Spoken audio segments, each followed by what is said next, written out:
Bonjour à tous, et on se retrouve cette semaine pour une nouvelle vidéo où en fait je vais revenir sur un truc un petit peu standard parce que dans mes différents tutoriels j'ai souvent les mêmes questions qui reviennent avec justement des personnes qui regardent la vidéo et qui me disent ah mais ça marche pas, je fais la modification, il y a un problème, etc. Ça prend pas en compte les changements, qu'est-ce qui se passe? Rien ne marche, voilà. Eh bien, on va voir comment on peut en fait rectifier tout ça. Donc je vais juste ici dans cette vidéo, on va reprendre ensemble et peut-être les points essentiels à vérifier quand on va faire des changements sur PrestaShop.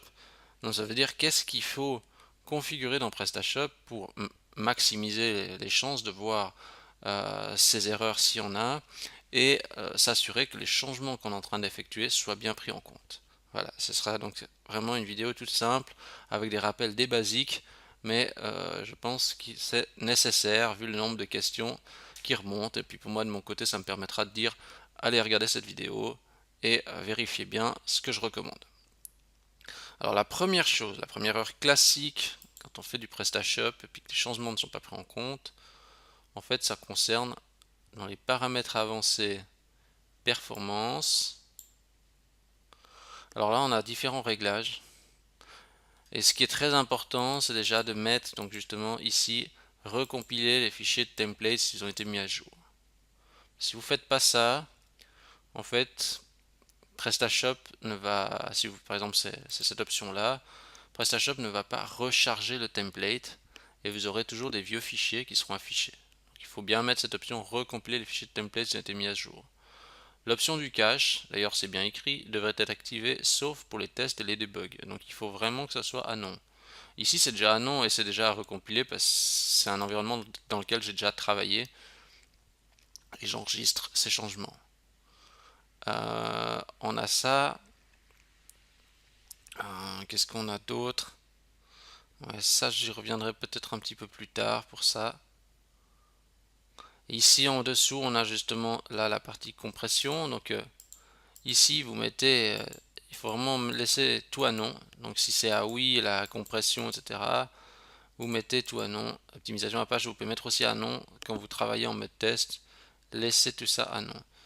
Parce que sinon, ce qui va se passer ici, c'est que ces fonctions-là, ils vont comprimer en fait le fichier de style, donc le fichier CSS et le fichier JavaScript. Et parfois, ça va causer problème. Donc, il faut maximiser les chances pour que ça fonctionne. Et donc, il faut laisser tout à non. Utiliser le cache ici en bas, ben, on met à non. En gros, en fait, c'est simple, hein. On a tout mis à non et puis recompiler le fichier de template. Bon, ça, en fonctionnalité désactivable, ça ne touche pas. Mais vous voyez ici c'est non, non, non, et ici aussi tout est à non avec recompiler les fichiers de template.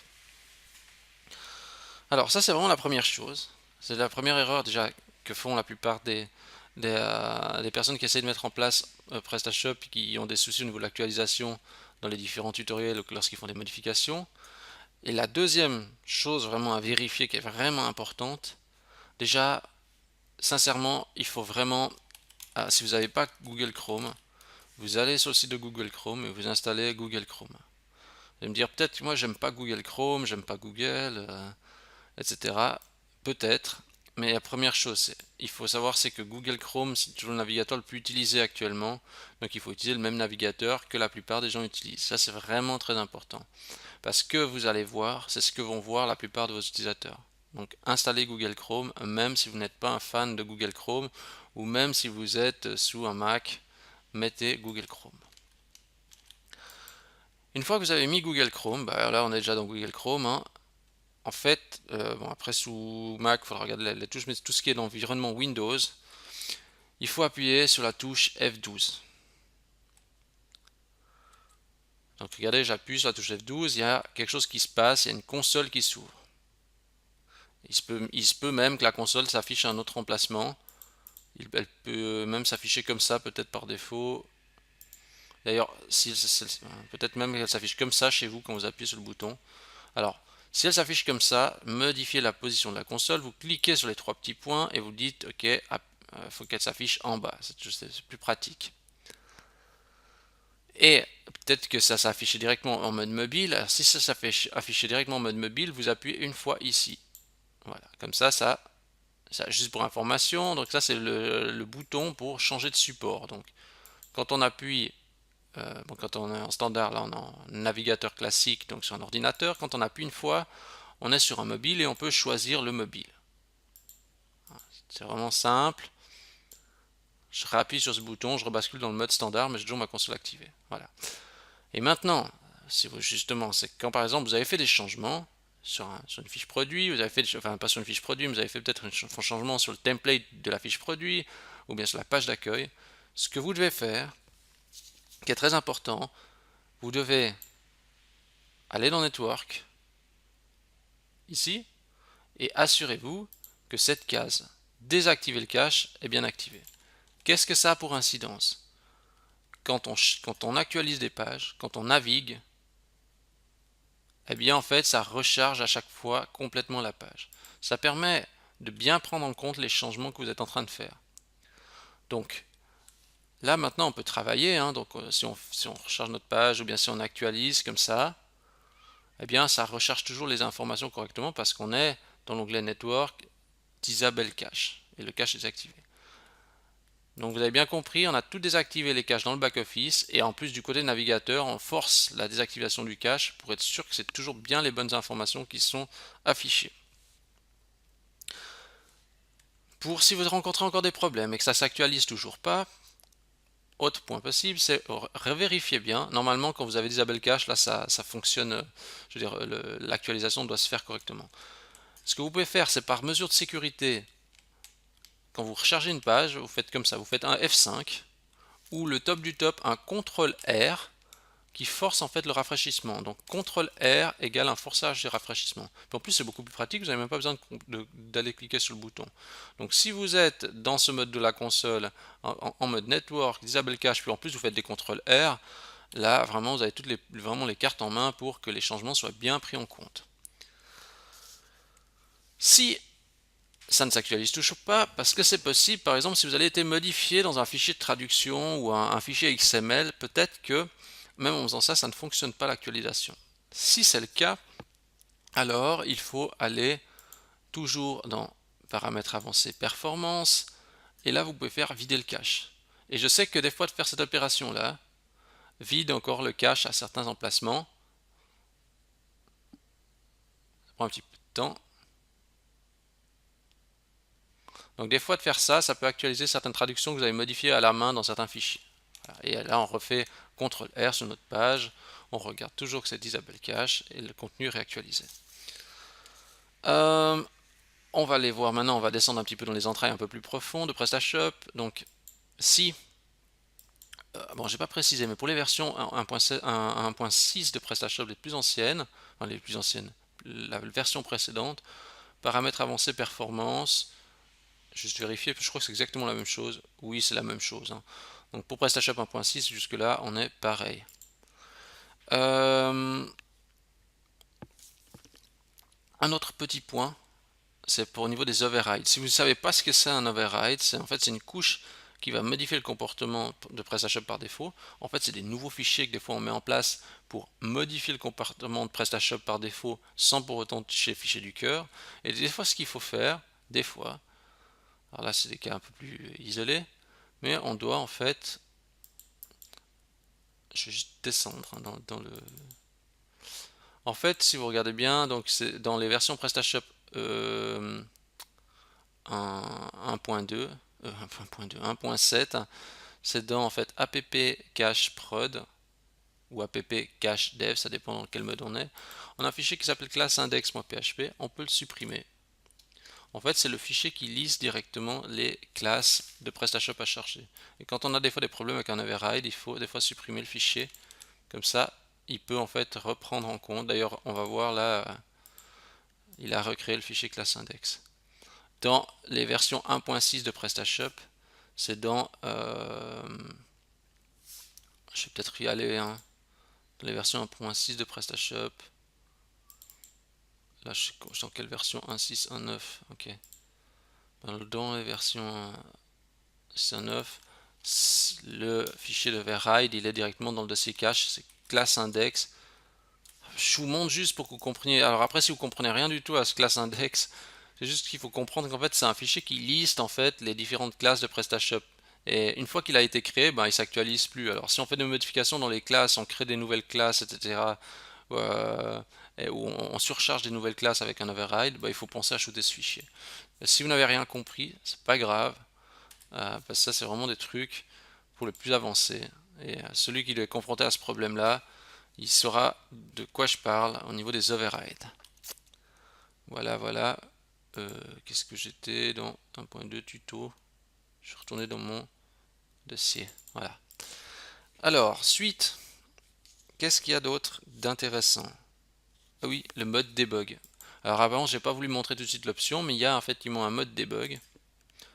Toujours dans paramètres avancés performance. Donc ça veut dire que si vous avez un truc qui ne marche pas, il y a un problème, vous dites ah mais je sais pas qu'est-ce qui se passe, vous pouvez toujours activer le mode debug. À quoi il sert le mode debug? Le mode debug il sert à afficher une erreur. Donc là j'ai juste activé le mode debug. Dans les versions 1.6 de PrestaShop, je regarde, je crois que le mode debug c'est le même endroit.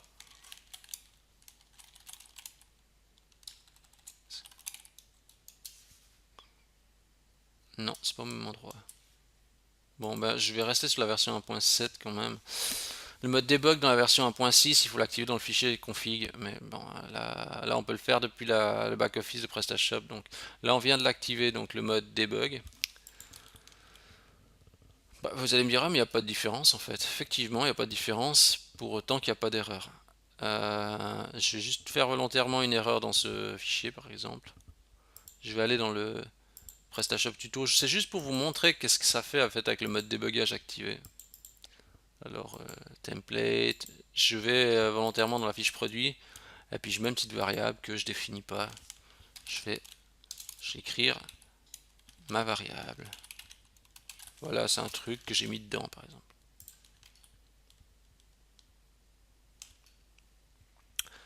Et là, en fait, on n'a pas d'erreur, on dirait. Ce qui est plutôt étonnant. On n'a pas d'erreur. Pourquoi? Est-ce que j'étais au bon endroit? Alors,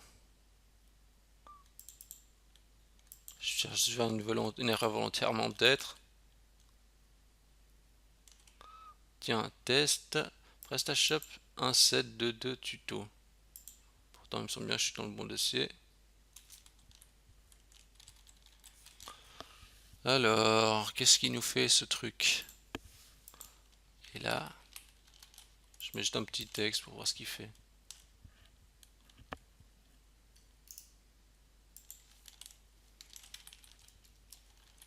Bon. Là, c'est toujours la même chose. Quand on veut montrer quelque chose, des fois... où est-ce qu'il est? Je vérifie l'emplacement de ce fichier. 7.2 tuto. Pourtant... Ou à moins que le debug n'est pas activé comme il faut. Mode debug, oui. Recompiler le fichier de template, oui. Alors, ce qu'on va faire, c'est on va aller juste voir un truc dans le PrestaShop. Je vais juste annuler les changements que j'ai fait pour être sûr qu'il n'y a rien qui se modifie. Dans le fichier dans le dossier config, non, c'est dans le fichier config, c'est dans le fichier define, excusez-moi, donc c'est le fichier config, dossier config, define.inc.php. On peut basculer en fait en mode dev ou pas. Bon. Puis là en fait on voit qu'on est bien en mode dev parce que c'est mis true, vous voyez. Normalement en fait c'est l'option quand on fait ça dans le back-office. Si on met à non, bah, ça va changer normalement. Voilà, vous avez vu, ça a passé à false. Donc, en fait, normalement, il suffit d'activer donc justement cette option mode debug depuis le back-office et vous allez voir s'il y a justement une erreur. Je ne sais pas pourquoi en fait. Normalement, je dis bien quand on... là, je viens juste de faire le test encore. C'est quand on met en fait un code invalide ou un contenu qui est pas correct, eh bien, bon, si je mets juste une petite, si je fais une petite erreur volontaire comme ça, quelque chose, une accolade ouverte comme ça, il va peut-être me faire un... Ah, tiens. Je sais pas pourquoi il a pas pris tout de suite ça avant. Bah, vous voyez là par exemple en fait on a l'erreur qui s'affiche avec le code que je viens de mettre. Mais si vous voyez si je mets le debug à false, donc je désactive le debug.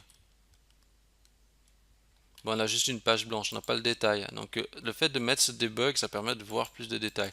Alors après, qu'est-ce qu'il faut faire? Le bon comportement, c'est de dire, ok, j'ai une erreur. Ah ben alors, qu'est-ce que je fais? Je cherche dans Google, qu'est-ce que c'est l'erreur, quoi. Alors, je cherche par exemple ça, et puis après, ben, je regarde si je trouve une page qui parle de ça, quoi. Puis après, ben, il faut aller creuser plus loin, quoi. Ça, c'est ce que je fais habituellement quand j'ai un problème. Alors là, j'ai mis le debug en activé. Bon, bah, j'ai toujours mon erreur. Je vais enlever juste mon code que j'ai mis là pour l'exemple. Qu'est-ce que je vais vous montrer d'autre? Ah oui, le profiling. Alors ici, profiling, ça dépend comment vous voulez prononcer ça. Toujours en fait, est-ce que c'est toujours dans le même fichier? Oui, c'est toujours dans le fichier define.inc.php. Alors donc config define.inc.php. En fait là, vous pouvez mettre si vous activez le profiling ou pas. Si on met à oui, ça va permettre des fois d'identifier aussi d'autres problèmes. Je recharge ma page. Et en fait, vous voyez, il y a tout un gros pavé qui s'est chargé. Alors j'explique, j'ai un billet normalement oui, qui ça parle de ça. Le profiling, vous pouvez regarder Webax, c'est le profiling. C'est un billet qui parle un petit peu de ça, qu'est-ce qu'on peut faire, comment on optimise, etc. Bon, enfin, rien d'incroyable, mais en gros, en fait, si vous voulez, ça vous permet de savoir si c'est des trucs qui sont lents, s'il y a des problèmes. Par exemple, ici on voit que temps de chargement 468 millisecondes. On peut voir les requêtes qui sont effectuées. De nouveau, c'est un peu pour les avancer, mais c'est juste pour que vous sachiez qu'en fait, qu'il y a ces options-là. Puis ici, on peut regarder s'il y a des trucs un petit peu bizarres. Je sais pas, d'un coup, il y a un truc qui fait, je sais pas, 1 giga ici, il y a peut-être un problème quelque part. Puis vous pouvez dire, ah mais c'est bizarre que ça soit aussi lent que ça sur cette partie. Ou je sais pas, par exemple, on va peut-être dire, ok, dans le header, par exemple, il y a 1 giga, par exemple. Bah, vous allez après peut-être regarder dans le back-office sur les positions des modules si peut-être il y a un module qui est greffé sur le init header et qui pourrait ralentir le site. Puis vous pouvez le désactiver pour voir ce que ça donne.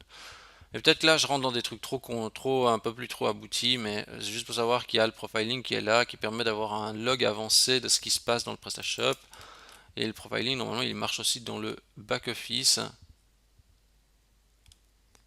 Il marche aussi dans le back-office. On a aussi le détail des infos quand on charge une page en back-office aussi.